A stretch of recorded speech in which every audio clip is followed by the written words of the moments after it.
eu falo de alguém, eu falo de um ser, eu falo de um Senhor, eu falo de um dominador que está acima de tudo e acima de todos, e que recebe a adoração desde uma criança até um ancião de 90 anos. Quando eu falo de Deus, eu falo da magnificência, da magnitude daquele que se assenta no trono, que manda, que comanda, que faz, que diz aos montes, e os montes adoram o seu nome, que diz ao mar, cala-te, ao vento, aquieta-te, porque o vento já passou. Quando eu falo de Deus, eu falo de alguém sublime, alguém poderoso, alguém que olha para Satanás e diz: você só chega ao limite, você tem limite. Quando eu olho para Deus, eu vejo alguém que mede, ele diz: eu dou uma medida dos céus a Paulo. Quando eu vejo Deus, quando eu falo de adoração, eu falo de uma senhora na beira do tanque, dizendo: o Senhor é meu pastor e nada me faltará. Deus se levanta do trono, se inclina e diz: vou ouvir a canção da minha filha.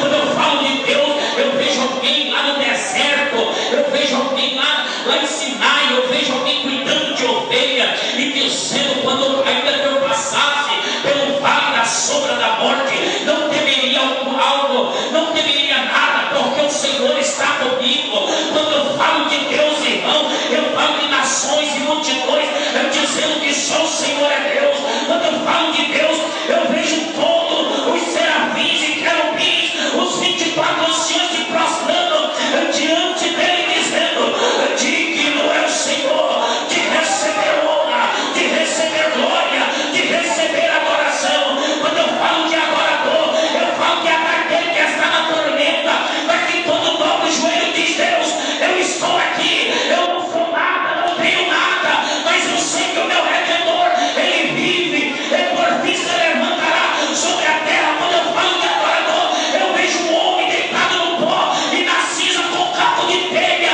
coçando a sua ferida e dizendo: eu sei que ele vai me levantar dessa situação. Quando eu vejo um adorador, eu vejo Satanás dizendo: eu vou acabar com ele. Ele diz: ei, pode se levantar mil ao meu lado, 10.000 à minha direita, eu não vou ser atingido, porque o adorador conhece o seu lugar, conhece o seu momento. Com Deus é eternidade. Aleluia. Filho do homem, levanta uma lamentação sobre o rei de Tiro. Ele diz: assim diz o Senhor Jeová, tu és o aferidor da medida, cheio de sabedoria e perfeito em formosura. Estavas no Éden, jardim de Deus, toda pedra preciosa era a tua cobertura, a sardônia, o topázio, o diamante, a turquesa, o onídio, o jaspe, a safira, o carbunclo, a esmeralda e o ouro. E a obra dos teus tambores e dos teus pífaros estava em ti. No dia em que tu foste criado, foram preparados tudo isso. Tu eras querubins ungido para proteger e te estabeleci no monte santo de Deus. E tu estavas no meio das pedras afogueadas d'águas. Perfeito eras nos teus caminhos, desde o dia em que foste criado até que se achou iniquidade em ti. Meus irmãos, observe este pequeno raciocínio de um pastor. A história conta que lá na antiguidade, antes de Deus formar o universo, a Bíblia ela se limita ao livro de Gênesis a dizer que no princípio criou Deus os céus e a terra era sem forma e vazia, e havia trevas sobre a face do abismo, e disse Deus: haja luz. A Bíblia se limita a este ponto, mas eu quero ir mais aquilo que Deus colocou no meu coração.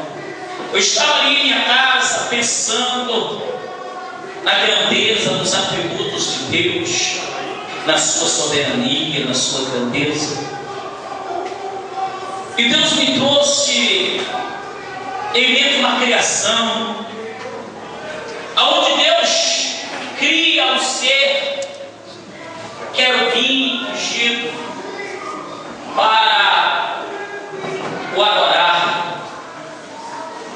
Quando Deus forma esse ser, coloca ele diante de todos que ali estavam, coloca sobre ele a formosura, dá a ele o direito de ser o principal adorador, dá a ele o direito de ser o governante da adoração, dá a ele as mais altas riquezas celestiais que o ser já possa alcançar. Deus, na sua essência, na sua soberania, Ele olha para aquele ser criado por Ele e Ele diz: o teu nome é Lúcifer, e você vai ter domínio neste lugar. E Deus, na sua soberania, criando todas as coisas, Ele cria os anjos, Ele cria os querubins, os serafins, mas faz alguém diferente, faz alguém que estava com domínio, faz alguém que tinha tudo que era devido sobre a face da terra, nos céus, aonde quer que se falasse dele. Ele era bem respeitado, tinha domínio, inteligência. Foi o único ser criado por Deus que trazia em sua magnitude a inteligência de domínio. Foi o único ser criado que conseguia dar ordem para os outros e ali estava. Foi o único ser que Deus criou em toda a história,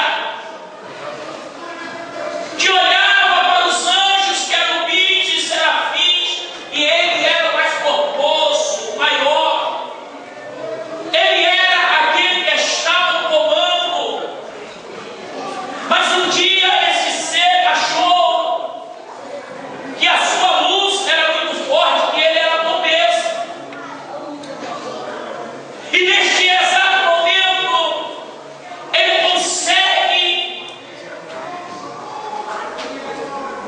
com a sua sabedoria, mudar o sentimento e o pensamento com relação a Deus sobre alguns anjos que estavam no céu. E ele deu o direito àqueles anjos de escolha. E aqueles anjos, por sua vez, porque Satanás nunca conseguiu criar algo, mas ele fez com aqueles anjos que voltassem ao adorar. E nos conta alguns historiadores que no meio de umas idas e vindas da santidade divina, houve no meio deste tempo uma rebelião. Dentro dessa rebelião, a terça parte dos anjos, quando Deus entra no teu santuário, estava agora o reino dividido dentro da eternidade. Estava agora o reino. Deus, Criador de tudo, olha agora para Lúcifer. E o livro do profeta Isaías, no capítulo 14, define isso de uma forma extrema. A revelação de Isaías, quando Deus traz ao profeta Isaías, dizendo que ele disse: eu subirei acima das estrelas do céu e serei semelhante ao Altíssimo.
E agora ele é lançado para a terra.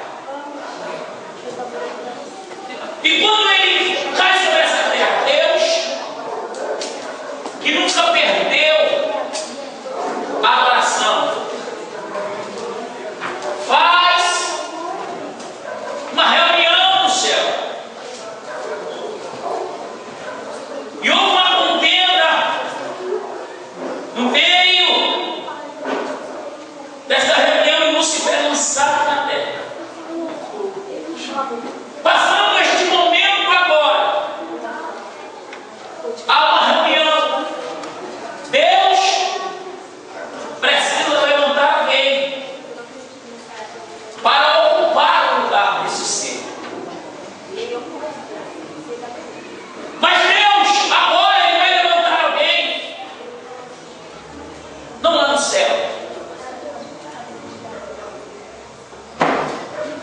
Agora Deus olha naquele momento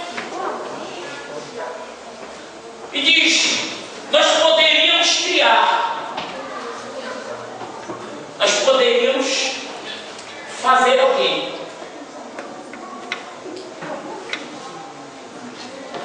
que seja a nossa imagem, imagem humana, imagem de homem, porque Deus é Espírito.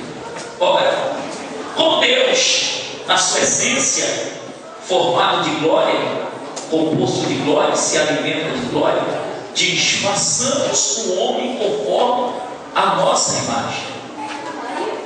Deus, em sua essência, quando eu falo de antropomorfismo, eu falo dos olhos de Deus, das pálpebras de Deus, dos pés de Deus, das mãos de Deus.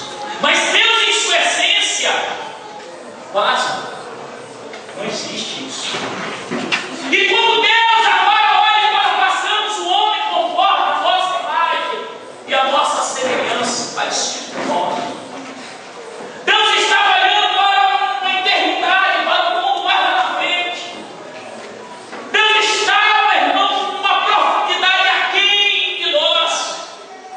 Deus estava olhando para a criação que Ele iria criar. E Ele levanta agora o homem e põe nele o nome de Adão. Adão se levanta, olha para Deus. Eu não quero falar aqui do sopro, porque eu estou muito tempo. Essa semana eu vi algo que achei muito interessante. Parênteses. Moço que morreu agora, um grande comediante, em uma das suas reportagens, ele estava dizendo como seria o homem nascer velho e morrer criança. E nessa dita dele de nascer velho e morrer criança, ele encerra dizendo que quando Deus criou o homem, Deus fez o quê? Deus criou o homem e faz o quê? Só foi de vida. E ele termina a sua mensagem dizendo que se o homem nascesse velho e morresse criança, Deus ia fazer isso, ia tirar. Agora Deus ia sugar. Eu achei muito interessante essa memória de uma degradação. Mas enfim, Deus agora levanta o homem, lhe dá o fôlego de vida, lhe dá o direito de adorar Ele. E a Bíblia diz que descansou Deus no sétimo dia. Sétimo dia Deus descansou. Então eu quero que você olhe para o seu irmão e diga assim: irmão, Deus descansou no sétimo dia. Diga para ele: Deus descansou só uma vez, no sétimo dia. Diz: mas Satanás, diga para ele: mas Satanás estava na terra. Diga para ele: agora não era mais Lúcifer, agora era o acusador, agora era o perseguidor.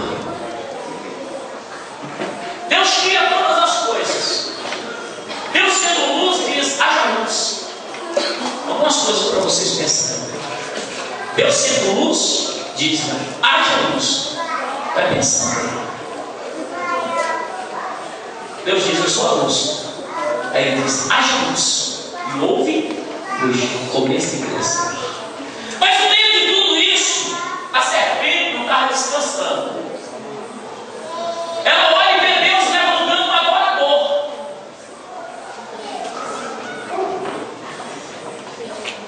E Deus forma agora ela, disjuntora, ajudadora, aquela que anda ao lado do homem. E no meio dessa caminhada, a serpente, que não estava descansando, Satanás, que não estava descansando dentro da serpente, se aposta dela e usa ela para conversar com ela. E no meio desse termo, nessa primeira dispensação, a Eva está ouvindo a sua voz. E neste momento, Deus vem falar com o homem, receber do homem a devida adoração, porque o criou para adorar. Agora, quando Deus chega no jardim do Éden, quando Deus entra no Éden, no lugar onde um dia ele disse: sabe quem andou aqui? O Adão. Escute, o Adão estava onde? Aonde o Adão estava? E o Satanás andou aonde? No Éden. Que aqui Deus criado. Vem! Para um pouco aí e pense onde Deus colocou o homem. Faça uma analogia, por favor, você consegue pensar aí. E vem Satanás, aqui o texto está dizendo: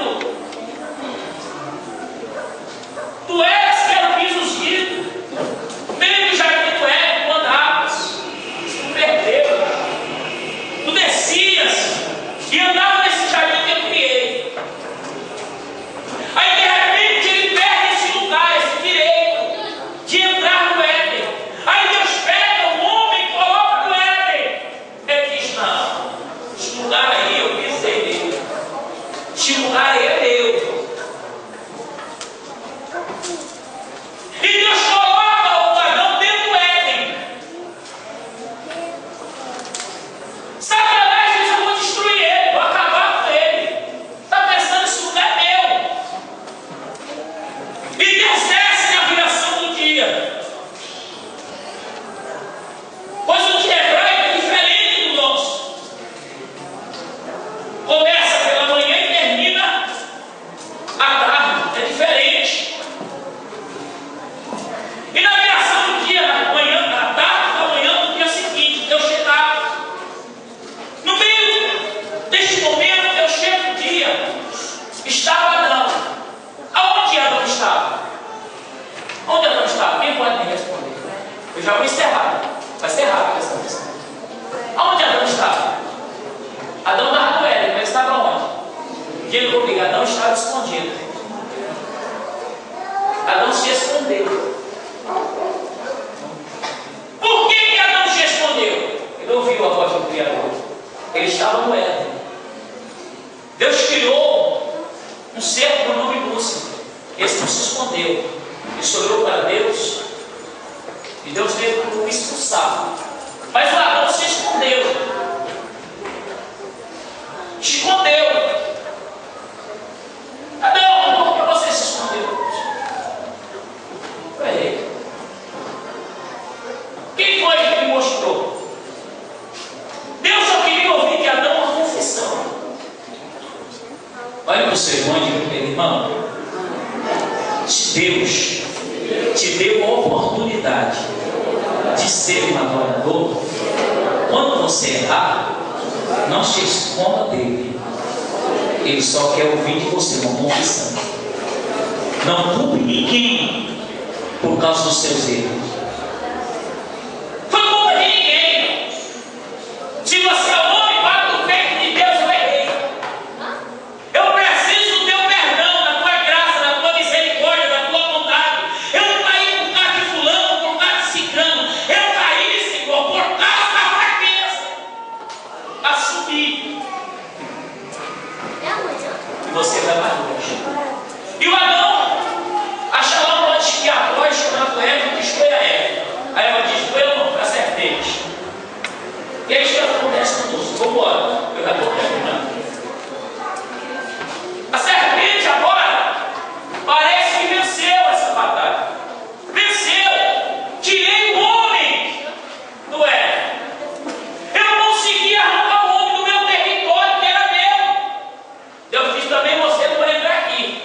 Colocou o espada inflamada para que ninguém mais entrasse no Éden. Essa história é muito longa, muito linda. Mas vamos sair. O homem saiu. Parece que o plano de Satanás foi infalível, destruir a raça humana. Deus levanta de novo o homem, coloca o homem de pé. Na segunda dispensação, chamada dispensação da consciência, o homem sabia o que era pecado. Adão levou um filho por mão de Sete. Vai descobrir, Sete. Deus escolheu essa nação, ou este povo de Sete, para ser os filhos de Deus. Esses filhos de Deus começaram a se prostituir sobre a terra. Deus olha lá do céu, fica indignado e diz: eu escolhi o povo. E esse povo também errou, nasceram gigantes, Anaques. Dentro disso, Deus diz assim: eu me arrependo de ter feito o homem sobre a face da terra. Satanás diz: venci. Venci. Eu me arrependo de ter feito o homem sobre a face da terra. Vou destruir tudo. Olha, imagina Satanás feliz dizendo: venci.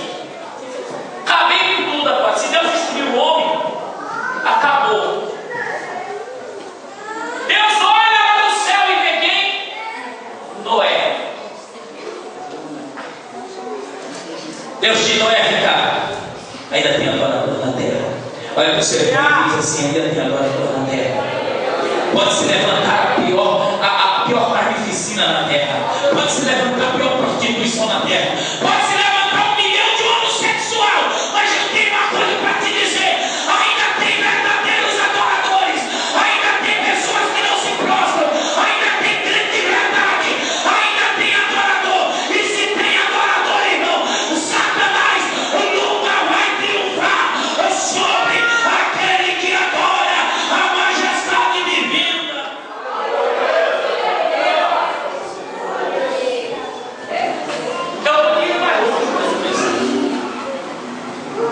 Mas imagine o lugar que Deus te colocou. Quantos adoraram a Deus aqui hoje?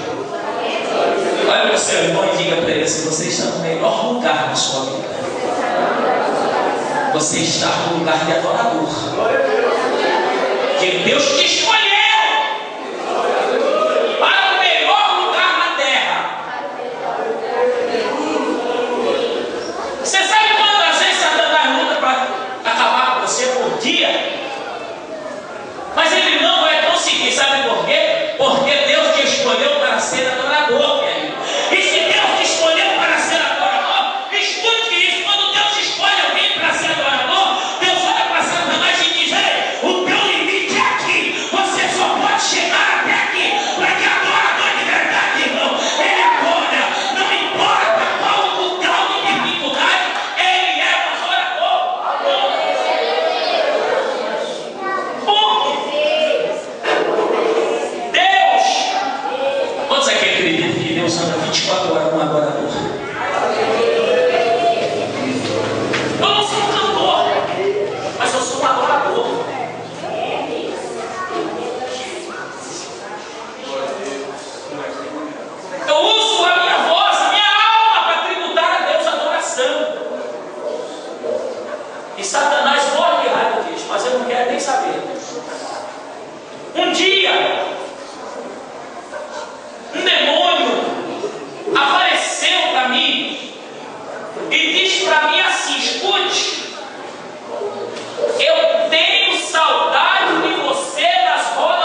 ia no Clubhouse, equipe cascada, fui barbeiro xodó, usava cocaína todo dia, só gostava de samba, só gostava de bagunça, só gostava de reggae, só gostava de bagunçar. Bagunçar. Todo errado. Mas tem uma coisa. Escute bem o que eu vou dizer. Quando eu falava, hoje eu vou fazer isto, nada me parava. Quando eu falava assim, hoje eu vou usar droga até cair, eu usava até cair. No dia que eu vim para a igreja, eu disse: Deus, eu vou te adorar do fundo da minha alma, eu vou te dar o melhor. Quer ser adorador, querido? Olha para o seu irmão e diga para ele: quer ser adorador? Vai para adorador, tem que fazer sacrifício de louvor. Diga: sacrifício é aquilo que dói. É às vezes quando você não quer, é às vezes quando a sua garganta não pode, é aquele momento em que você fala: